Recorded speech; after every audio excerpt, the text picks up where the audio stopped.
Welcome to லாலிபி மேட் பேங்க மினிபி. மோனிகா சாங்க்கு ட்ரெண்ட் பண்ணி போர் அடிச்சிடுச்சுன்னா இந்த மோனிகா சிக்கனை ட்ரை பண்ணி பாருங்கள். வெளியில் நல்லா மசாலா கூட்டிங்கோட கிறிஸ்பியாக உள்ள சாஃப்டாக சாப்பிடவே டெண்டரியாக ஒரு சிக்கன்.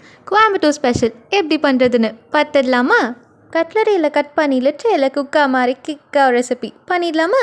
1/2 kg சிக்கனில் 1.5 ஸ்பூனி சில்லி பவுடர், மிளகாய்த்தூள், 1 ஸ்பூனி கொரியாண்டர் பவுடர், மல்லித்தூள், 1 ஸ்பூனி கரம் மசாலா, 1 ஸ்பூனி கியூமின் பவுடர், ஜீரகத்தூள், 2 ஸ்பூனி சில்லி சிக்கனுக்கு யூஸ் பண்ணுற எந்த பவுடர்னாலும் ஆட் பண்ணிக்கலாம். கொஞ்சமாக சால்ட், 1 ஸ்பூனி ஜிஞ்சர் கார்லிக் பேஸ்ட் ஆட் பண்ணி நல்லா மேரினேட் பண்ணிக்கலாம்.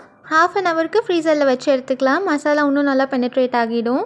இப்போ ஆயிலில் போட்டு நல்லா கிறிஸ்பியாக ஃப்ரை பண்ணி எடுத்துக்கலாம். ஃப்ரை பண்ண உடனே சாப்பிட்டு காலி பண்ணிடக்கூடாது. கடாயில் கொஞ்சமாக ஆயில் ஆட் பண்ணிவிட்டு 2 சாப் கார்லிக், பூண்டு, 4 க்ரீன் சில்லிஸ், பச்சை மிளகா ஆட் பண்ணி நல்லா சாட் பண்ணிக்கலாம்.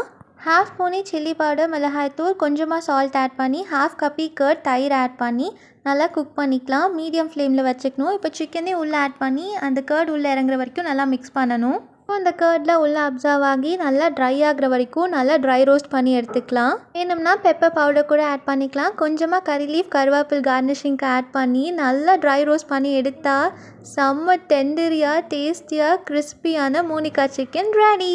மோனிகா 10 முடியறதுக்குள்ளே ட்ரை பண்ணிவிட்டு let me know in the comment.